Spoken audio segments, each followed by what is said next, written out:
আর দর্শক বন্ধু আবারও চলে আসলাম মহাশিবরাত্রি ব্রতকথা নিয়ে। প্রত্যেকে সুখ শান্তি সমৃদ্ধি কামনা করে আমি আমার ব্লগটা শুরু করছি। ওং নমো ভগবতে বাসুদেবায় নমো। আজ বলবো মহাশিবরাত্রি 2025 উপোস কবে করবেন, আগেও বলেছি আবারও বলছি কি কি খাওয়া যাবে এবং শিবরাত্রির উপবাসের নিয়মই বা কি, কবে করবে শিবরাত্রি, 26 না 27 তারিখ, তাহলে সমস্ত বিস্তারিত জানো। আর কোন দিন বেল পাতা মানে শিবরাত্রির দিন কি বেল গাছে হাত দিতে পারবে বা বেল পত্র তুলতে পারবে, ভাঙতে পারবে, সমস্তটা জেনে নাও শেষ পর্যন্ত।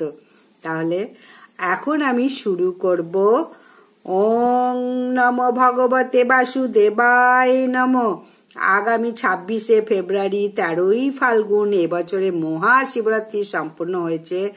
যদিও বলবো এবছর 2025 সালে মহাশিবরাত্রি তিথি দুদিন থাকছে, 26শে ফেব্রুয়ারি বুধবার এবং 27শে ফেব্রুয়ারি বৃহস্পতিবার। তার কারণ বুধবার সকাল 9:42 থেকে শুরু হচ্ছে শিব চতুর্দশী, কিন্তু পরের দিন প্রতিবার চতুর্দশী থাকছে সকাল 8:42 পর্যন্ত। তাই ভিডিওর মাধ্যমে সমস্ত প্রশ্নের উত্তর দেব এবং এর সঙ্গে জানাবো এই বছর 2025 শিবরাত্রি যদি প্রত্যেকে পালন করতে চাও, আগের দিনকে কোন খাবারগুলো খাবে এবং কোনগুলো বর্জন করবে। যারা কোনো কারণে শিবরাত্রির দিন নির্জল উপবাস রাখতে পারছো না, তারা শিবরাত্রির দিন কোন খাবারগুলো গ্রহণ করে শিবরাত্রি পূজা সম্পন্ন করবে। এবং সব থেকে বলা যায় যে নির্জলা উপবাস করার পর কখন ভঙ্গ করতে হবে। তাই শেষ পর্যন্ত পুরো ভিডিওটা দেখলে সমস্তটা জানতে পারবে। আশা করছি একটু হলেও সমৃদ্ধ হবে এবং যদি সমৃদ্ধ হয়ে থাকো একটা লাইক করে দাও এবং বেশি বেশি করে অনেক বন্ধু বান্ধব আত্মীয় স্বজনকে শেয়ার করে দাও। আর যদি নতুন হয়ে থাকো একটা সাবস্ক্রাইব করো। এই বছর 2025 সালে মহাশিবরাত্রি ব্রত স্মার্ত মতে আগামী 26শে ফেব্রুয়ারি বুধবার দিন সম্পূর্ণ করা প্রয়োজন। অন্যদিকে গোস্বামী মতে যেহেতু পরের দিন 27শে ফেব্রুয়ারি 14ই ফাল্গুন বৃহস্পতিবার শিবরাত্রি থাকছে, তাই গোস্বামী মতে এই দিনকে বৃহস্পতিবার দিনকে শিবরাত্রি ব্রত এবং পূজা সম্পূর্ণ করা প্রয়োজন। এখন কবে এই শিবরাত্রি ব্রত পূজা করবে? আমরা সাধারণত স্মার্তমতি পূজা অর্চনা করে থাকি। তাই যদি তোমরা শিবরাত্রি পূজা উপবাস এবং সমস্ত কিছু আগামী 26শে ফেব্রুয়ারি 13ই ফাল্গুন যদি করতে চাও, তাহলে বুধবার অবশ্যই শুরু করো। কারণ শিবরাত্রির তিথি সকাল 9:42 থেকে শুরু হচ্ছে। তাই প্রত্যেকেই বলবো শিবরাত্রি ব্রত এবং উপবাস পালন করতে পারবে, যেহেতু সকালবেলা পড়ছে। মহাশিবরাত্রি পুজো শুভ মুহূর্ত এবছর শুরু হচ্ছে 26শে ফেব্রুয়ারি বুধবার সন্ধ্যা 6:19 থেকে। শিবরাত্রির প্রথম প্রহরের পূজা সেটা থাকছে বুধবার সন্ধ্যা 6:19 থেকে রাত্রি 9:26 পর্যন্ত প্রথম প্রহর।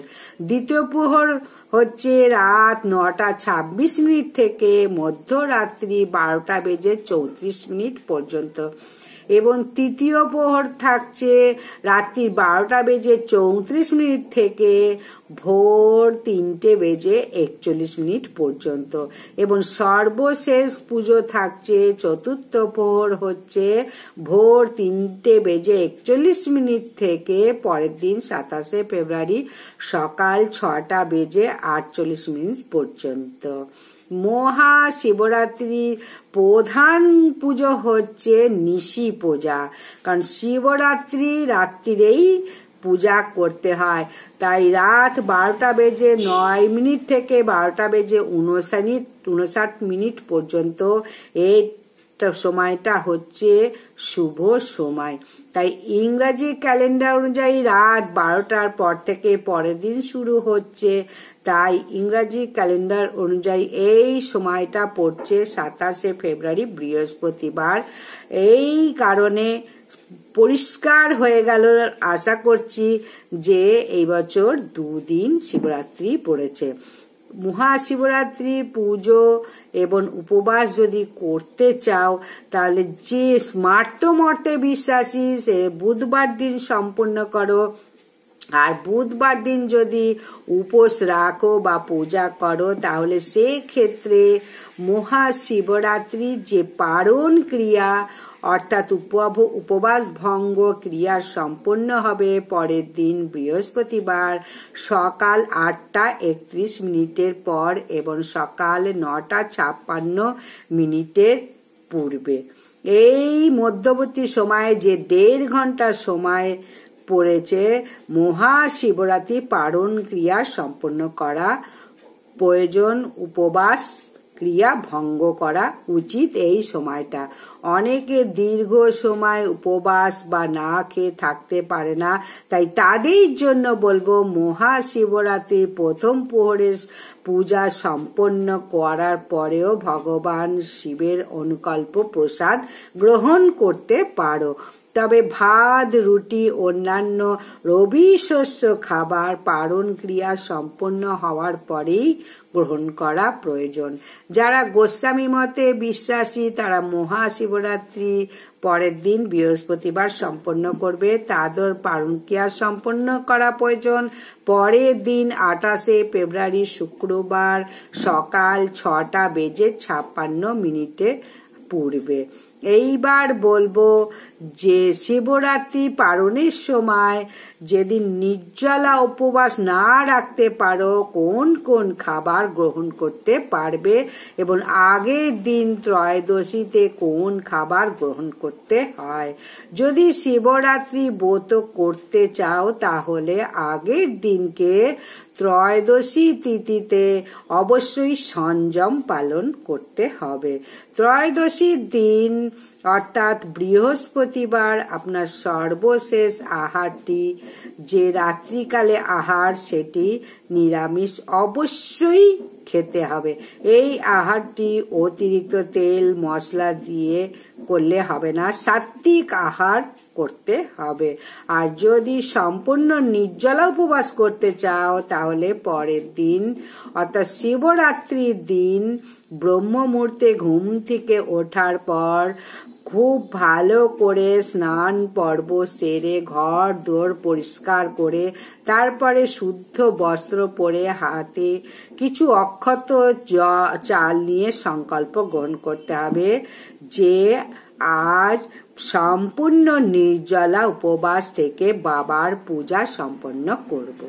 তাহলে এই সংকল্পটা করতে হবে। আর যদি সম্পূর্ণ উপবাস না রাখতে পারো, শারীরিক কারণ বা অন্য কোনো কারণে যদি এটা না করতে পারো তাহলে সেক্ষেত্রে সকালবেলা স্নান পর্ব সারার পর মহাদেবের কাছে এইভাবে সংকল্প করা প্রয়োজন, আজকের দিনে কোনো প্রকার পঞ্চ রবি শস্যের আহার গ্রহণ করব না। অর্থাৎ ধান থেকে তৈরি খাবার, গম থেকে তৈরি খাবার, জব ভুট্টা থেকে তৈরি খাবার, ডাল জাতীয় খাবার এবং সর্ষের তেল থেকে তৈরি খাবার এই আজকের দিনে ভুলেও নেব না। তাহলে শিবরাত্রি ব্রত পালন করতে গেলে এগুলো সম্পূর্ণ নিষিদ্ধ। তবে ফলাহার অবশ্যই খেতে পারো, ডাবের জল, দইয়ের শরবত এইসব খেয়ে ব্রত সম্পন্ন করতে পারো। সাদা তেলে সবজি রান্না করে নিয়েও ব্রত সম্পন্ন করতে পারো। মিষ্টি, সন্দেশ, দুধ জাতীয় জিনিসও নিয়ে গ্রহণ করে ব্রত সম্পন্ন করতে পারো। অনেকে আবার জিজ্ঞাসা করে চা কফি কি শিবরাত্রির দিন গ্রহণ করা যাবে? যদি সম্পূর্ণ নির্জলা উপবাসের মনস্থির না করো তাহলে অবশ্যই এগুলো গ্রহণ করা যাবে।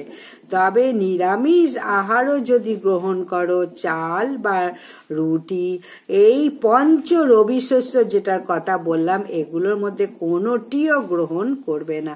তেল মশলাবিহীন এই খাবারগুলো গ্রহণ করবে। নুনের পরিবর্তে কিন্তু সন্তক নুন ব্যবহার করো, অর্থাৎ শিলা লবণ ব্যবহার করো। সাবুর দানা, সাবুর পায়েস, সাবুর খিচুড়ি, শ্যামার চাল এগুলো গ্রহণ করতে পারো। আর সমস্ত ব্রতের মধ্যে শ্রেষ্ঠ ব্রত হলো শিবরাত্রি ব্রত। বলা হয় এই ব্রত পালন করলে ধর্ম, অর্থ, কাম, মোক্ষ চতুর্বিধ অর্থ পালন করা যায়। শাস্ত্র মতে সম্মিলিত ফল পাওয়া যায় এই শিবরাত্রি ব্রত। নিঃসন্দেহে একটু কঠিন। এই ব্রতে অনেকটাই সংযম পালন করতে হয়। সংযম তখনই পালন করতে পারি যখন আমরা ব্রত পালনের পূর্বে সংকল্প করব যে আজ এই বিষয়টি আমি পরিত্যাগ করব। আর সেই কারণে আমাদের সব থেকে প্রয়োজনীয় বিষয় যে আহারের কথা বলবো এটা পরিত্যাগ করতে হবে। এর মাধ্যমে আমরা নিজেকে সংযমের মাধ্যমে প্রস্তুত করে থাকি। সেই কারণে যদি সমগ্র উপবাস থাকতে পারা যায় তাহলে খুবই ভালো। আর যদি কোনো কারণে সম্ভব না হয় তাহলে অবশ্যই এই যে সমস্ত জিনিসগুলো বললাম এগুলো একবেলা গ্রহণ করে বাবার পূজা নিজেকে নিয়োজিত করতে পারো, কোনো অসুবিধা নেই। আর যদি শিবরাত্রি পালন নাও করে থাকো তাহলেও এই দিন কিন্তু কখনোই আমিষ জাতীয় খাবার ভুলেও খাবে না। সবজি হিসাবে আলু, রাঙা আলু, চাল কুমড়ো, মিষ্টি কুমড়ো, লাউ ইত্যাদি সবজি গ্রহণ করতে পারো। তবে বেগুন, অধিক বীজ যেগুলো আছে সেগুলো গ্রহণ করতে নেই। যে কোনো প্রকার মিষ্ট জাতীয় ফল এই দিন গ্রহণ করতে পারো। এই শিবরাত্রি ব্রত পালন করতে পারো। তবে টক জাতীয় ফল অবশ্যই পরিহার করতে হবে। বাবার যে পারণ ক্রিয়া, পারণের পূজা সম্পন্ন করার পর বাবার প্রসাদ গ্রহণ করে উক্ত দিনে তেল মশলাবিহীন নিরামিষ সাত্ত্বিক আহার গ্রহণ করতে পারো যারা পুরোপুরি নির্জলা উপবাস করছো। এই দিন বাবার উদ্দেশ্যে যে চাল নিবেদন করেছো সেই চালের ভোগের খিচুড়ি বা হবিষ্যান্ন গ্রহণ করতে পারো। এই দিনে পঞ্চ রবি শস্য গ্রহণে কোনো প্রকার বিধি নিষেধ নেই। নিঃসন্দেহে এটি গ্রহণ করতে পারো পারণের দিন। শিবরাত্রির এই পারণের দিনও কিন্তু আমিষ জাতীয় খাবার ত্যাগ করতে হবে। আশা করছি প্রত্যেকে অনেক বুঝতে পেরেছ। শিবরাত্রিতে কি বেলপাতা চয়ন করা যাবে না? শিবরাত্রির দিন বেলপাতা চয়ন করা যাবে না। তাহলে কোন দিন বেলপাতা তোলা যাবে না এই সম্বন্ধে শাস্ত্রে বলা হচ্ছে চতুর্থী, অষ্টমী তিথি, নবমী তিথি, চতুর্দশী তিথি, অমাবস্যা তিথি, সংক্রান্তি এবং সোমবারে বেলপাতা চয়ন করা যাবে না। শিবরাত্রি ব্রত ফাল্গুন মাসে কৃষ্ণপক্ষের চতুর্দশী তিথিতে, তাই চতুর্দশী তিথিতে বেলপাতা অবশ্যই চয়ন করা যাবে না। অমাবস্যা পরের দিন হচ্ছে, তাই ব্রতের আগের দিন বেলপাতা চয়ন করে রাখতে হবে। বেলপাতা কিভাবে মহাদেবের মাথায় অর্পণ করবে? বিল্বপত্র তো মহাদেবের ভীষণ প্রিয়, তাই অর্পণের ক্ষেত্রে পাতার যেটা মসৃণ দিক সেই দিকটা মহাদেবের মাথায় অর্পণ করবে। 3টে পাতা যেন অবশ্যই থাকে এবং ডাঁটটা অবশ্যই কেটে তারপরে মহাদেবের মাথায় নিবেদন করো। বেলপাতা কটা অর্পণ করবে? 1টা, 5টা, 11টা, 21টা, 28টা বা 108টা, যার পক্ষে যতটুকু সম্ভব বিল্বপত্র শিব ঠাকুরকে নিবেদন করতে হবে। এবং পঞ্চাক্ষর মন্ত্র ওং নমঃ শিবায় নমঃ, এই মন্ত্র মানে অবশ্যই উচ্চারণ করে বেলপত্র ধুয়ে মসৃণ দিকটা শিবলিঙ্গের উপরে অর্পণ করো। তাহলে শিবরাত্রিতে বেলপাতা চয়ন মোটেও করা যাবে না। ঠিক পুজোর আগের দিনকে বেলপাতা তুলে রাখো।